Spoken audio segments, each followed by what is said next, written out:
ברוכים הבאים להשקעה החמה ביותר באזור המרכז, הרצליה חוף התכלת.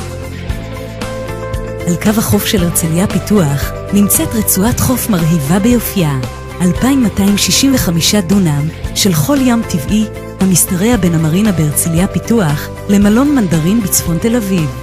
הקרקע מוגדרת כשטח פיתוח עירוני לעתיד, ובמתחם מתנהלת תוכנית רעיונית ה-2200א, אותה יזמה עיריית הרצליה.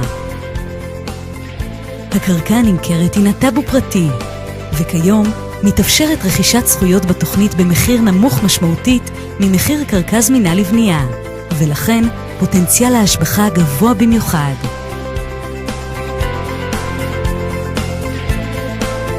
הרכישה מתבצעת באמצעות הסכם שיתוף המנוהל על ידי משרד עורכי דין מוביל בתחום הנדל"ן, וכל זאת על מנת להעניק את הביטחון המרבי לרוכשים.